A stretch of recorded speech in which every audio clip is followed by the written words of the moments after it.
Hello and नमस्कार दोस्तों, मेरा नाम है अनुभव। आप देख रहे हैं यूनिक एप्साइट्स और आज की इस वीडियो के अंदर हम मशीन लर्निंग की यूनिट नंबर 4 जिसका नाम है कंप्यूटेशनल लर्निंग थ्योरी की फुल एक्सप्लेनेशन देखने वाले हैं। तो चलिए बिना किसी देरी के शुरू करते हैं। तो दोस्तों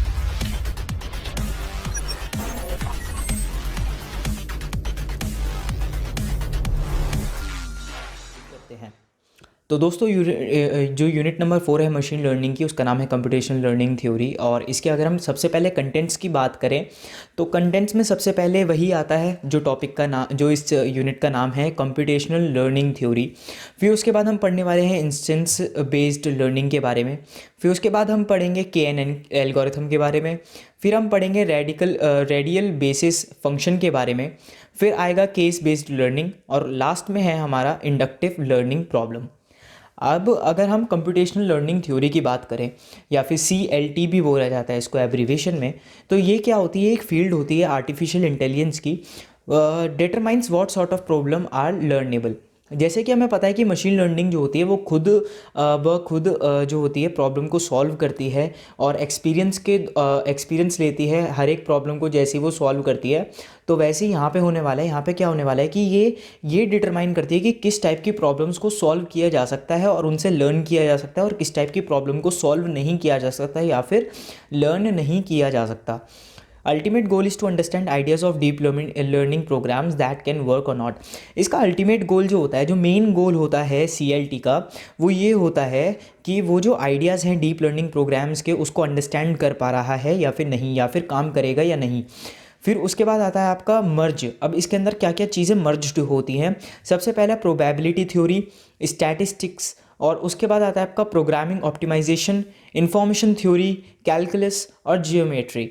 ये जो होते हैं ये कुछ इसके पार्ट्स होते हैं, या फिर मैं कह सकता हूँ कि जैसे कि इसको अंडरस्टैंड करने के लिए जो अल्टीमेट गोल है इसका, उसके अंदर डीप लर्निंग आ रही है। तो डीप लर्निंग को अंडरस्टैंड करने के लिए कि कौन सी प्रॉब्लम लर्नेबल है, कौन सी प्रॉब्लम लर्नेबल नहीं है, इस चीज़ को चेकआउट करने के लिए मर्ज की जाती हैं कई सारी पैरामीटर्स को मर्ज किया जाता है।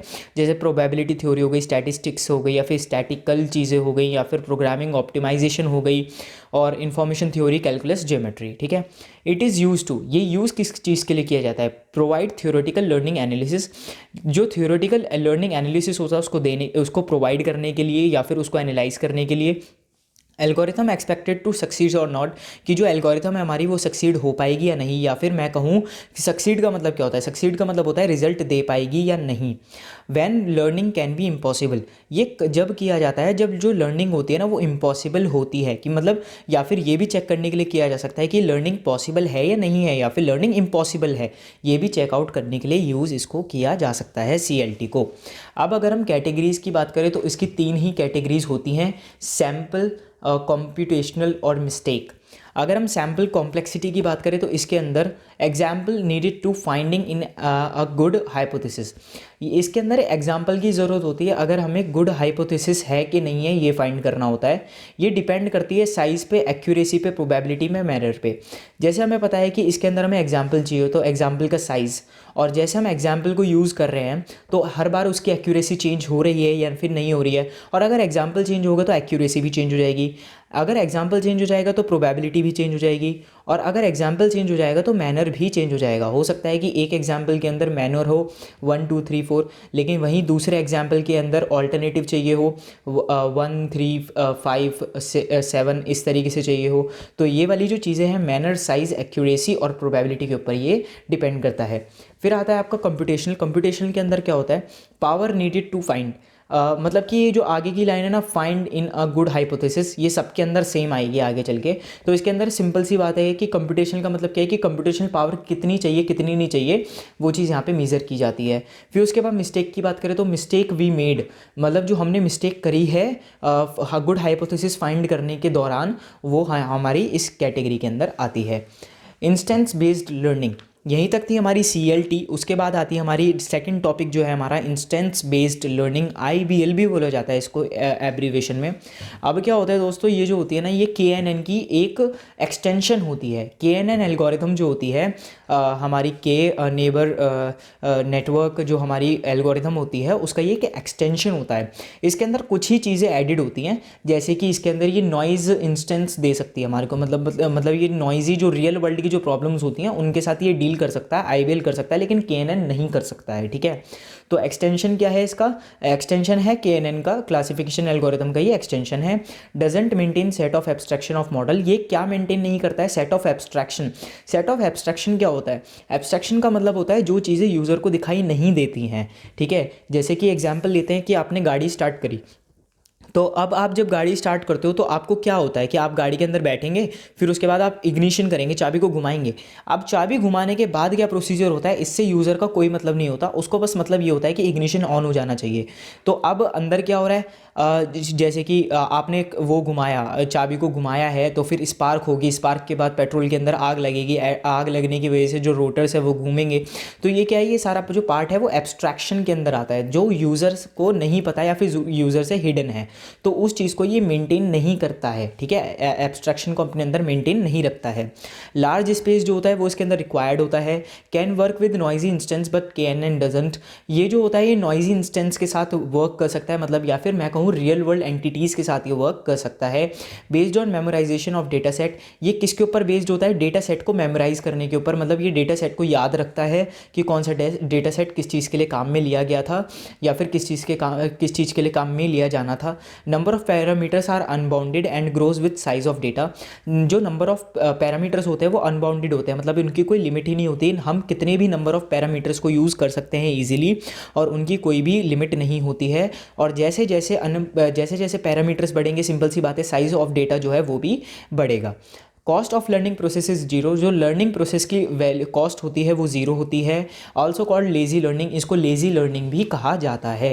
रिप्रेजेंटेशन की बात करें तो इसके अंदर 4 रिप्रेजेंटेशन होती है और सबकी नाम सेम है, IBR लिख देना और पीछे काउंटिंग स्टार्ट कर देना 1 2 3 4, ये आपकी 4 रिप्रेजेंटेशंस हो गई। IBR 1 की बात करें तो ये प्लेन मेमोराइजेशन के ऊपर वर्क करती है। दूसरा, work directly from example rather than creating rules, मतलब कि डायरेक्ट जो एग्जाम्पल होता है उससे रेफरेंस लेती है और उससे डायरेक्टली काम करती है, इसके अंदर रूल्स क्रिएट करने की ज़रूरत हमको नहीं होती है। IBR 2 की बात करें तो ये लेज़ी होती है। Sometimes more than 1 NN used, मतलब कि जो नेबर नेटवर्क होता है वो एक से ज़्यादा यूज़ करना पड़ता है। और जो मेजॉरिटी क्लास होती है, जो क्लोजेस्ट होती है KNN के, वो असाइन की जाती है न्यू इंस्टेंस को, मतलब कि जब नया इंस्टेंस बनाया जाता है तो KNN के नज़दीक में जो सबसे नज़दीक में जो क्लास होती है वो दे दी जाती है मेजॉरिटी को। This is known as KNN method, और इसी चीज़ को KNN मेथड कहा जाता है। आगे बढ़ते हैं, तो आगे आता है IBR 3। IBR 3 क्या होता है, कंप्यूटेड डिस्टेंस बिटवीन, एक second, okay, compute distance between 2 examples, ये कंप्यूट करता है डिस्टेंस को 2 एग्जाम्पल्स के बीच के अंदर, या फिर मैं कहूँ कि 2 पॉइंट्स के बीच में जो होता है उसको ये वो करता है, कंप्यूट करता है। स्टैंडर्ड इक्विलिड डिस्टेंस में भी, जैसे हमें इक्विलिडियन फॉर्मूला पता है या फिर इक्विलेंट डिस्टेंस का जो फॉर्मूला था वो यहाँ पे यूज़ किया जाता है, क्योंकि वो भी 2 पॉइंट के या फिर बीच में डिस्टेंस फाइंड करने के, या उसे हम डिस्टेंस फॉर्मूला भी कहते हैं, तो वही चीज़ यहाँ पे है। Identical value then distance is zero, अगर आइडेंटिकल वैल्यू होगी तो डिस्टेंस जो होगी वो ज़ीरो होगा, अगर आइडेंटिकल नहीं होगा तो वैल्यू होगी 1। ठीक है, फिर है हमारा not important to store all training instances, जो इस ट्रेनिंग के इंस्टेंसेस होते हैं वो स्टोर करने की ज़रूरत इसमें भी नहीं होती है, सारे के सारे जो होते हैं ट्रेनिंग इंस्टेंसेस उनको स्टोर करने की ज़रूरत इसमें नहीं होती है। फिर आता है आपका IB4 के अंदर क्या होता है, don't make explicit structure from learning, ये जो एक्सप्लिसिट स्ट्रक्चर होता है वो लर्निंग में से नहीं बनाता है, मतलब जो भी उसने लर्न किया उसका एक्सप्लिसिट स्ट्रक्चर नहीं बनाएगा वो। ठीक है, स्पेस आर मोर स्टेबल, जो स्पेसिस होते हैं इसके मोर स्टेबल होते हैं, ये कुछ इस टाइप का स्ट्रक्चर बना लेता है ये, या फिर और भी आप इसके अंदर डॉट्स बना सकते हो, या फिर आप क्वांटम बुक को रेफर कर सकते हो अगर आपको स्ट्रक्चर्स देखने हो, तो उसमें 3 स्ट्रक्चर्स दिए गए हैं, उनमें से एक वाला ये है।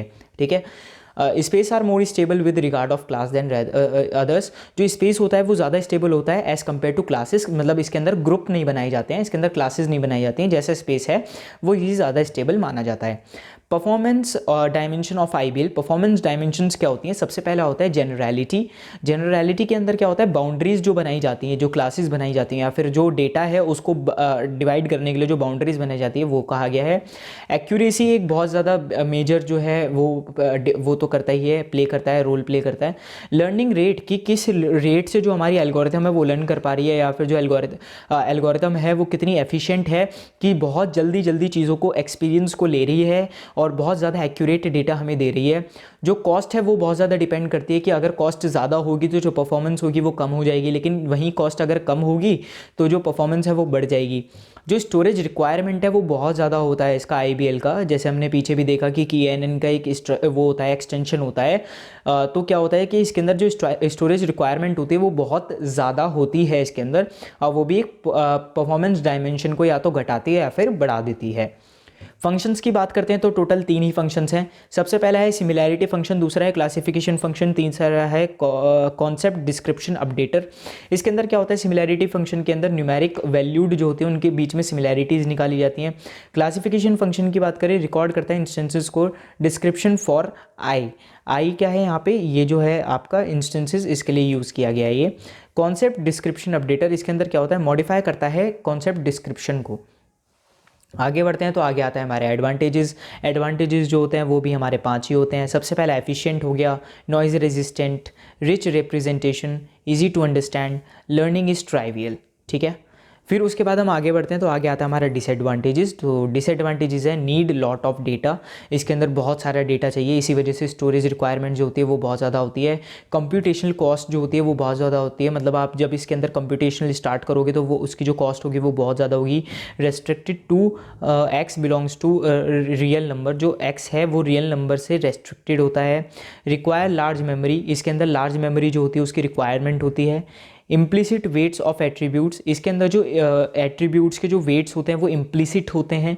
एक्सपेंसिव एप्लीकेशन टाइम, जो एप्लीकेशन का जो टाइम होता है वो बहुत ज़्यादा एक्सपेंसिव होता है, या फिर मैं कहूँ कि बहुत ज़्यादा टाइम टेकिंग होता है। तो ये इसके कुछ डिसएडवांटेजेस थे, ये एडवांटेजेस थे। इसी के साथ आगे बढ़ते हैं तो आगे आता है जी हमारा KNN, the most important part, KNN algorithm. ठीक है जी, KNN एल्गोरिथम यहाँ पे आ चुकी है हमारी। तो KNN एल्गोरिथम को ज़रा समझने की कोशिश करते हैं क्या है। ओके, तो KNN एल्गोरिथम क्या है? Use to decide new instance belong to which class. इसके अंदर KNN एल्गोरिथम बस हमारी इतनी मदद करती है कि जो नई इंस्टेंस बनी है वो कौन सी क्लास से बिलोंग करेगी, ये वाली चीज़ चेक करने के लिए कौन हेल्प करता है? हमारी KNN एल्गोरिथम करता है। जब K की वैल्यू 1 होती है तो NN एल्गो जो है वो हमारी मान ली जाती है। नेबर नेटवर्क एल्गोरिथम जो होती है वो हमारी एक तरीके से एक्टिव हो जाती है। क्लासिफिकेशन इज़ इंक्रीमेंटल, जो इसकी क्लासिफिकेशन होती है वो इंक्रीमेंटल होती है, मतलब आगे ही बढ़ती रहती है, ऐसा नहीं होता कि पीछे आती है, आगे ही बढ़ती रहती है। Training phase doesn't exist as all instances are stored, जो ट्रेनिंग फेज है वो एग्जिस्ट ही नहीं करती है, ट्रेनिंग फेज जो है वो एग्जिस्ट ही नहीं करती है इसके अंदर, मतलब कि इसके अंदर जो ट्रेनिंग आप करवा रहे हो वो स्टोर ही नहीं होती है। ठीक है, इसके अंदर क्या होता है कि training all instances are store, जबकि इसके अंदर इंस्टेंसेज जो होते हैं वो स्टोर कर दिए जाते हैं। ठीक है, मतलब कि ट्रेनिंग नहीं मिलती है इसको इसके अंदर जितने भी केसेस होते हैं वो स्टोर कर दिए जाते हैं। ठीक है, training use to find neighbours quickly, ये ट्रेनिंग जो होती है वो अगर करवानी भी पड़ती है तो वो इसलिए करवानी पड़ती है कि नेबर्स को जल्दी से जल्दी ये ढूंढ सके।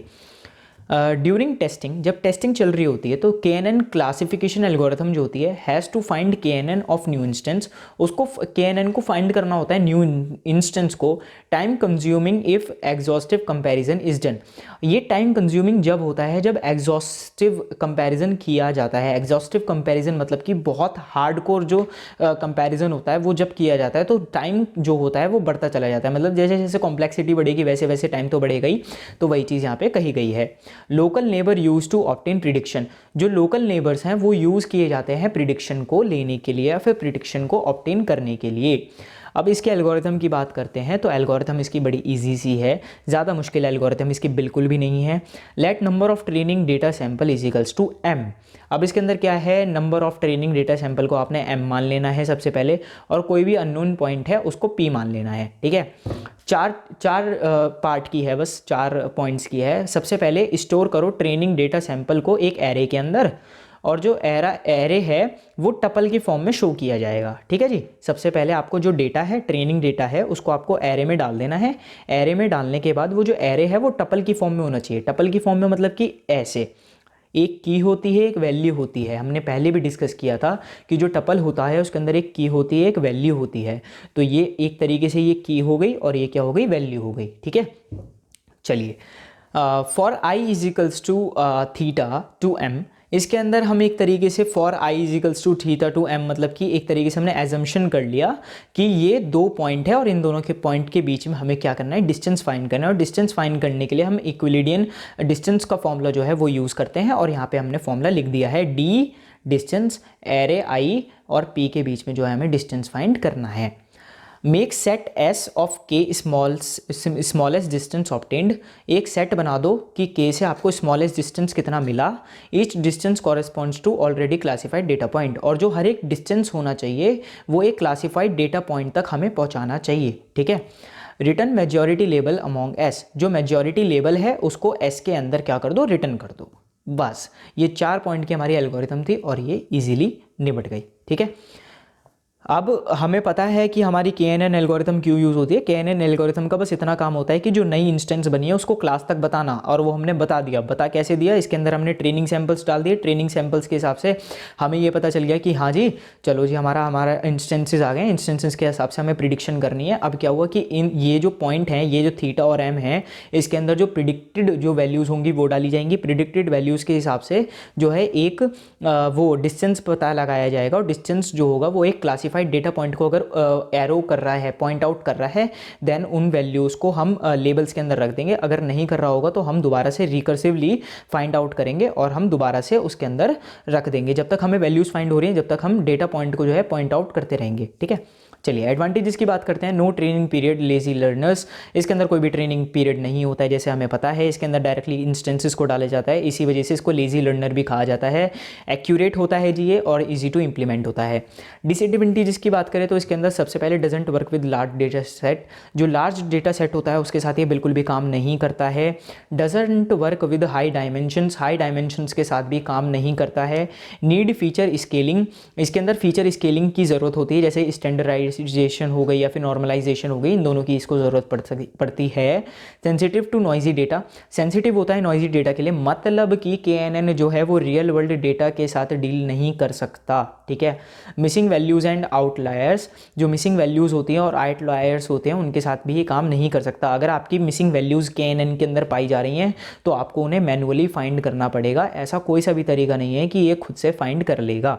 ठीक है दोस्तों, आगे बढ़ने से पहले प्लीज़ हमारे चैनल यूनिक वेबसाइट्स को सब्सक्राइब कर देना, वीडियो को लाइक कर देना, शेयर कर देना अपने दोस्तों को, और मुझे कमेंट सेक्शन में बताना कि आपको नेक्स्ट वीडियो किस टॉपिक के ऊपर चाहिए, और कोई फीडबैक हो, कोई सजेशन हो तो वो भी ज़रूर से मुझे बताइएगा।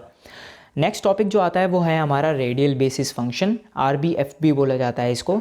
ये असाइन करता है रियल वैल्यू को, हर एक assign real value to each input from its domain, हर एक इनपुट जो होता है उसको एक रियल वैल्यू जो होता है वो ये असाइन कर देता है। And value produced by RBF is always absolute, और जो भी वैल्यू RBF के द्वारा प्रोड्यूस की जाती है वो हमेशा एब्सोल्यूट होती है। It measure of distance and can't be negative, क्योंकि ये मीज़र होता है डिस्टेंस का, मतलब कि इसके अंदर जो डिस्टेंस होता है ना उसको मीज़र किया जाता है, और जब डिस्टेंस को मीज़र किया जाता है तो वो नेगेटिव में नहीं हो सकता। आप कभी डिस्टेंस को नेगेटिव में मीज़र नहीं कर सकते हो। ठीक है, तो जो रेडियल बेसिस फंक्शन है वो कभी भी नेगेटिव में नहीं होता है, हमेशा पॉजिटिव में ही होता है, या तो 0 होगा या फिर पॉजिटिव होगा। ठीक है, इक्विलिडियन डिस्टेंस इज़ यूज्ड, इसके अंदर भी हमारा एक ही चीज़ है जो हमने 4th यूनिट में देखी है कि इक्विलिडियन फॉर्मूला जो डिस्टेंस जो है, इस फॉर्मूला को ज़्यादा बुलाया गया है, या फिर मैं कहूँ कि जितनी भी टर्म्स हैं उसके अंदर इक्विलिडियन डिस्टेंस जो है वो तो इंक्लूड हुआ ही है। अब अगर आपको नंबर गेन करने हो तो इक्विलिडियन डिस्टेंस के साथ साथ आप उसका फॉर्मूला भी लिख सकते हैं और उसे बॉक्स में बंद कर दीजिएगा, जिससे एक एग्जामिनर के ऊपर एक अच्छा जो है इम्पैक्ट पड़ेगा कि हाँ आपको फॉर्मूलेज भी याद है। वैसे मैंने जो ये जो यूनिट्स बनाई है, जो नोट्स बनाए हैं, इसके अंदर कोई भी मैंने ऐसा कॉम्प्लेक्सिटी वाली चीज़ें नहीं लिखी हैं। अगर आप पढ़ना चाहते हैं तो आप बिल्कुल से क्वांटम बुक जो है उसको रेफ़र कर सकते हैं। बाकी ये इतना जो है ये भी बहुत ज़्यादा है, आप अपने पास से जितना भी कंटेंट हो सकता है वो आप लिख दीजिएगा। ये जो है अब हम आगे बढ़ते हैं। तो आगे आता है यूज़ टू अप्रॉक्सीमेट फंक्शन। ये अप्रॉक्सीमेट फंक्शन जो है उसके लिए यूज़ किया जाता है। सम रिप्रेजेंटेड, अब अगर आपको सम रिप्रेजेंट करना है तो उसके लिए आपको ये वाला फॉर्मूला जो है वो यूज़ करना है।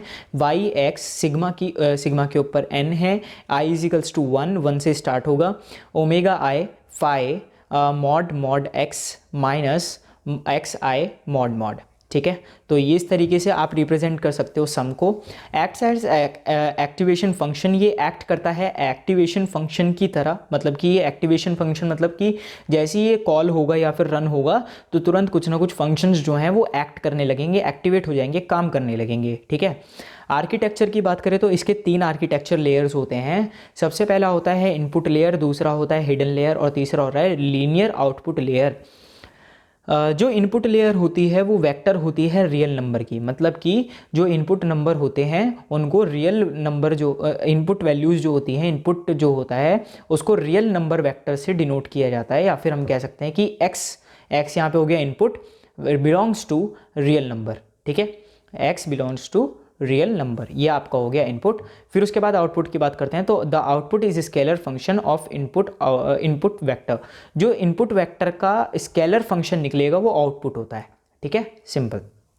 अब देख लेते हैं जरा जी इसका आर्किटेक्चर बिल्कुल सिंपल सा है। नीचे 3 बॉल्स बना देना, और इसके ऊपर 4 बॉल्स और सबसे ऊपर 1 बॉल। ठीक है, अब क्या होगा कि हर एक बॉल जो है वो चारों बॉल्स को इंडिकेट करेगी, इसको।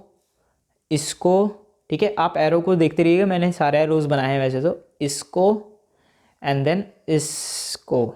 ठीक है, वैसे ये वाली जो बॉल है ये भी इसको करेगी डिनोट, वैसे ही इसको करेगी डिनोट, इसको करेगी एंड फिर इसको करेगी, वैसे ही ये करेगा।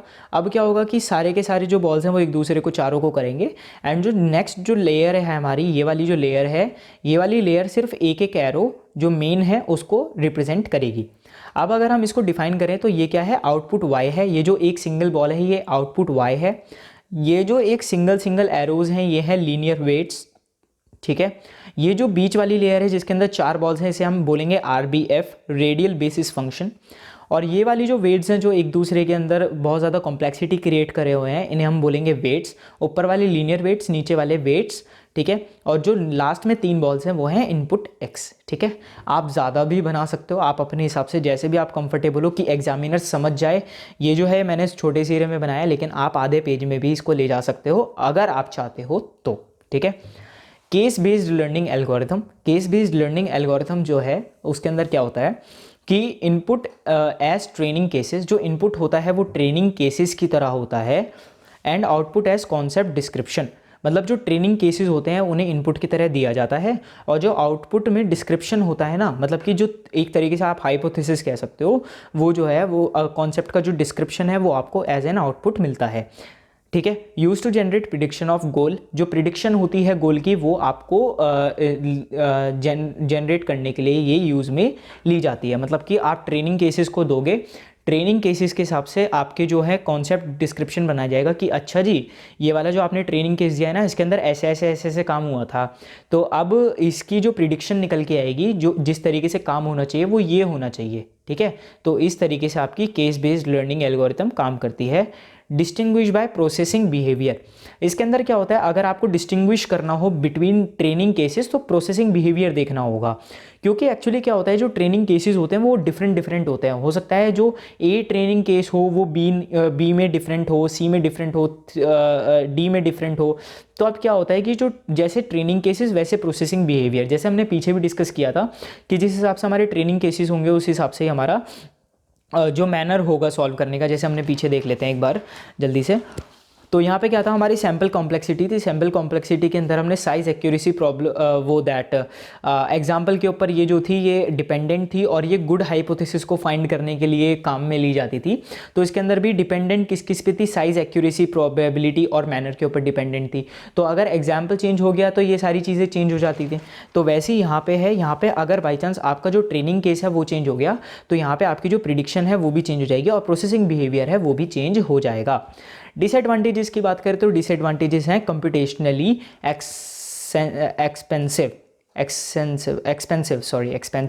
तो ये कंप्यूटेशनली एक्सपेंसिव होता है, मतलब कि अगर आप इसे यूज़ कर रहे हो, आप इसे कंप्यूट करने के लिए हेल्प आउट ले रहे हो, आप अपने जो ट्रेनिंग केसेस दिए हैं आपने एंड आपको कॉन्सेप्ट डिस्क्रिप्शन चाहिए इस एल्गोरिथम की हेल्प से, तो इसकी जो कंप्यूटेशनलिटी होगी वो बहुत ज़्यादा हाई होगी। मतलब कि बहुत ज़्यादा टाइम लेगा, बहुत ज़्यादा रिसोर्सेज लेगा और बहुत ज़्यादा कॉस्ट होगी इसकी, ठीक है। तो कंप्यूटेशनल जो कॉस्ट होगी वो इसकी बहुत ज़्यादा हाई होगी। नॉइज़ इंटॉलरेंट एंड इनरेलेवेंट फीचर्स, ये जो है नॉइज़ इंटॉलरेंट है, मतलब कि ये नॉइज़ को नहीं झेल सकता, इसको जो भी डेटा चाहिए उसके अंदर नॉइज़ बिल्कुल भी नहीं होनी चाहिए, वो बिल्कुल पर्टिकुलर डेटा होना चाहिए। इसका मतलब ये है कि रियल वर्ल्ड के अंदर इसको भी दिक्कत आएगी, क्योंकि रियल वर्ल्ड के अंदर जो भी डेटा जनरेशन होता है वो बहुत ज़्यादा नॉइज़ी होता है। अगर कोई सी भी एल्गोरिथम है वो नॉइज़ी इंटॉलरेंट है या फिर नॉइज़ी डेटा को नहीं कर पाती है प्रोसेस, तो फिर इसका सिंपल सा मतलब है कि रियल वर्ल्ड के अंदर भी वो भी इश्यूज़ क्रिएट करेगी, ठीक है। तो नॉइज़ इंटॉलरेंट है, नॉइज़ी डेटा के साथ ये काम नहीं कर सकती है। एंड इररिलेवेंट फीचर्स, जो इसके फीचर्स होते हैं वो भी इररिलेवेंट होते हैं, ठीक है, मतलब ज़्यादा यूज़ में नहीं आते हैं या फिर बिल्कुल भी सहूलियत नहीं देते हैं, ठीक है। सेंसिटिव टू ट्रेनिंग केसेस, जो ट्रेनिंग केसेस होते हैं उनके लिए बहुत ज़्यादा सेंसिटिव होती है, मतलब कि ट्रेनिंग केसेस में अगर 19-20 भी चेंज आ गया तो एल्गोरिथम में बिल्कुल चेंज आ जाएगा, या फिर जो आउटपुट है उसके अंदर बिल्कुल चेंज आ जाएगा। तो ट्रेनिंग केसेस बहुत ज़्यादा सेंसिटिव हैं इसके, ये बिल्कुल भी सिंपल नहीं है भैया, नॉट सिंपल है, ठीक है। आगे बढ़ते हैं, तो आगे आता है हमारा फंक्शन ऑफ CBL। जो CBL होते हैं उसके फंक्शन क्या क्या होते हैं, तो सिंपल सी बात है, 4 फंक्शन होते हैं जी। सबसे पहला होता है प्री प्रोसेसर। प्री प्रोसेसर का हमने पता था कि जैसे हमारी C लैंग्वेज होती है उसके अंदर भी एक प्री प्रोसेसर यूज़ करते हैं जिसे हम बोलते हैं हैशटैग। ओके, आपने देखा होगा हैशटैग हैश इंक्लूड iostream.h, है ना। तो क्या होता है, ये जो हैश होता है ये प्री प्रोसेसर होता है। प्री प्रोसेसर का मतलब कि प्रोग्राम रन होने से पहले ही ये प्रोग्राम को वो दे देता है, कमांड दे देता है कि प्रोग्राम जो है रन होने वाला है, ठीक है। तो जो कंपाइलर होता है या फिर जो आपका इंटरप्रेटर होता है वो पहले से ही रेडी हो जाता है कि हाँ मेरे पास कुछ आने वाला है, I have to be ready, मेरे को प्रोसेसिंग करने के लिए रेडी रहना है, ठीक है। सिमिलैरिटी एक फंक्शन है इसका। फिर है प्रिडिक्शन और मेमोरी अपडेटिंग, जो मेमोरी होती है वो अपडेटिंग करता रहता है ये टाइमली। बेनिफिट्स की बात करते हैं तो इसके टोटल जो होते हैं वो 7 बेनिफिट्स होते हैं। सबसे पहला होता है ease of knowledge elicitation. Knowledge acetylation, मतलब कि जो इसकी नॉलेज होती है वो टाइमली अपडेट होती रहती है, इंक्रीज़ होती रहती है, मतलब ये लर्न करते रहता है अपने ही जैसे जैसे ट्रेनिंग केसेस आ रहे हैं, जैसे जैसे आउटपुट दे रहा है, जैसे जैसे इसकी प्रैक्टिस हो रही है, उसी हिसाब से इसकी जो नॉलेज होती है वो बहुत ज़्यादा इंप्रूव होने लगती है और जो इंप्रूव है हो जाती है। Absence of problem solving biasness, इसके अंदर जो होता है वो प्रॉब्लम सॉल्विंग बायस्ड नहीं होता है ये, क्योंकि हमने कई सारी एल्गोरिथम्स देखी हैं जो प्रॉब्लम सॉल्विंग की तरफ बायस्ड होती हैं, मतलब कि किसी फंक्शन की तरफ बायस्ड हो गई, किसी इंस्टेंस की तरफ बायस्ड हो गई, किसी क्लास की तरफ बायस्ड हो गई, लेकिन इसके अंदर भी बायस्डनेस नहीं होती है, इसके अंदर बायसनेस नहीं होती है, एब्सेंट होती है। इंक्रीमेंटल लर्निंग, इसके अंदर इंक्रीमेंटल लर्निंग होती है, मतलब कि जो लर्निंग होती है उसके अंदर बढ़ोतरी होती रहती है, मतलब कि इंक्रीजिंग होती रहती है। जैसे जैसे आप टेस्ट केसेस को पास करते रहोगे वैसे वैसे इसकी जो नॉलेज है, इसकी जो लर्निंग है वो इंक्रीज होती रहेगी। सूटेबल फॉर कॉम्प्लेक्स प्रॉब्लम्स, ये बिल्कुल सूटेबल है जी कॉम्प्लेक्स प्रॉब्लम्स के लिए। अगर आपको कॉम्प्लेक्स प्रॉब्लम्स देनी है तो आप इसे बिल्कुल दे दो, ये बिल्कुल सॉल्व करने के लिए सक्षम है। सीक्वेंशियल प्रॉब्लम सॉल्विंग, इसके अंदर सीक्वेंशियल प्रॉब्लम सॉल्विंग भी है, मतलब आप एक सीक्वेंस में प्रॉब्लम को भी सॉल्व कर सकते हो, जो कि बहुत ज़्यादा हेल्पफुल है, क्योंकि अगर आपको कोई प्रॉब्लम है उसके अंदर आपको एक सीक्वेंस चाहिए कि मेरे को इस सीक्वेंस में ही प्रॉब्लम को सॉल्व करना है, तो वो भी आपको अलाउ करता है। इजी एक्सप्लेनेशन, जो इजी एक्सप्लेनेशन होती है, जैसे कि हमें पता है कि कॉन्सेप्ट डिस्क्रिप्शन देती है आउटपुट के तौर पर, तो जो उसकी कॉन्सेप्ट डिस्क्रिप्शन होता है उसको जो एक्सप्लेनेशन होता है वो बहुत ज़्यादा आसान होता है, बहुत ज़्यादा रिलायबल होता है। फिर उसके बाद आता है हमारा जी इजी मेंटेनेंस, जो इसकी मेंटेनेंस होती है वो बहुत ज़्यादा इजी होती है। तो आप इजीली इसको अगर आपको अपडेट करना है या फिर अपग्रेड करना है तो आप इजीली कर सकते हो। लिमिटेशंस की बात करें तो लार्ज केस बेसिस हैं इसके, लार्ज केस बेसिस के ऊपर ये काम नहीं करती है। अगर आपने इसे ज़्यादा डेटा दे दिया एक साथ तो ये प्रॉब्लम कर जाएगा। नॉइज़ी डेटा के साथ ये बिल्कुल दिक्कत करता है, जैसे हमने डिसएडवांटेजेस के अंदर भी देखा था, नॉइज़ इंटॉलरेंट था और इररिलेवेंट फीचर्स थे, तो वैसे ही यहाँ पे होगा। ये जो नॉइज़ी डेटा है इसके अंदर दिक्कत आएगी। डायनेमिक प्रॉब्लम डोमेन, जो प्रॉब्लम डोमेन होता है उसमें ये डायनेमिक नहीं होता है, तो ये बहुत एक दिक्कत वाली बात है। फुल्ली ऑटोमेटिक ऑपरेशन, इसके अंदर फुल्ली ऑटोमेटिक ऑपरेशन होता है। फुल्ली ऑटोमेटिक ऑपरेशन का एक फ़ायदा भी होता है, एक नुकसान भी होता है। ऑटोमेटिक ऑपरेशन का फ़ायदा ये होता है कि उसके अंदर आपको बार बार नज़र नहीं रखनी पड़ती है, या फिर मैं कहूँ एक बार इनपुट दे दिया तो आपको आउटपुट मिल ही जाएगा। लेकिन कई बार क्या होता है कि जब आपके ट्रेनिंग केसेस गलत हैं, क्योंकि ये ट्रेनिंग केसेस के लिए सेंसिटिव है, तो अगर ट्रेनिंग केसेस आपके गलत हैं या फिर उसके अंदर प्रॉब्लम है, सेंसिटिव है ये ट्रेनिंग केसेस के लिए, तो कई बार क्या होता है कि नो सॉल्यूशन, कोई सा सॉल्यूशन नहीं मिलता है, जिसकी वजह से क्या होता है कि इसकी जितनी भी करी कराई जो कंप्यूटेशनल पावर जो इसने यूज़ करी है, पहले से तो कंप्यूटेशनली एक्सपेंसिव तो होता ही है, लेकिन फिर भी जो कंप्यूटेशनल पावर होती है वो हमारी वेस्ट हो जाती है, जो हमारे रिसोर्सेज होते हैं वो वेस्ट हो जाते हैं। तो इसलिए ये एक प्रॉब्लमैटिक सिचुएशन है। एप्लीकेशंस की बात करें तो इसके टोटल 5 एप्लीकेशंस हैं। सबसे पहला है आपका इंटरप्रिटेशन, दूसरा है क्लासिफिकेशन, तीसरा है डिज़ाइन, चौथा है प्लानिंग और पांचवा है एडवाइजिंग। एडवाइजिंग का मतलब होता है कि जो डायग्नोस्ड प्रॉब्लम है उसको रिजॉल्व करने में ये हेल्प करता है। ठीक है, फिर उसके बाद आगे बढ़ते हैं तो आगे आता है मेजर पैराडिग्म्स ऑफ मशीन लर्निंग। जो मेजर जो पैराडिग्म्स हैं मशीन लर्निंग के वो कौन कौन से हैं। सबसे पहला है rote learning, induction, clustering, analogy, फिर उसके बाद है आपका डिस्कवरी, जेनेटिक एल्गोरिथम, ये हमारी नेक्स्ट यूनिट है, यूनिट नंबर 5। फिर उसके बाद है आपकी रेनफोर्समेंट। ये कुछ मेजर पैराडिग्म्स हैं मशीन लर्निंग के। तो दोस्तों ये थी हमारी यूनिट नंबर 4 का फुल एक्सप्लेनेशन मशीन लर्निंग का। तो दोस्तों होपफुली ये आपके लिए बहुत ज़्यादा हेल्पफुल होगा। प्लीज़ मुझे कमेंट सेक्शन में बताइए कि क्या ये आपके लिए हेल्पफुल है या नहीं, और वीडियो को लाइक कर देना यार, शेयर कर देना अपने दोस्तों को, और प्लीज़ सब्सक्राइब ज़रूर कर दो यार, सब्सक्राइब कर दो यार चैनल को भाई के, और बेल आइकन दबा देना। और हम मिलते हैं नेक्स्ट वीडियो में। टेलीग्राम चैनल जो है आप हमारा ज्वाइन कर लिया होगा अब तक, तो अगर नहीं किया है तो प्लीज़ कर लो। लिंक जो है डिस्क्रिप्शन में है, डाउनलोड करने हैं नोट्स डिस्क्रिप्शन में है, क्वांटम चाहिए डिस्क्रिप्शन में है, और कुछ चाहिए है तो प्लीज़ आप मुझे कमेंट सेक्शन में ज़रूर बताइए, या फिर मुझे आप पर्सनली टेलीग्राम पर भी पिंग कर सकते हैं। तो हम मिलते हैं नेक्स्ट वीडियो में। जय हिंद, जय Bharat. Thanks for watching unique एप्साइट्स।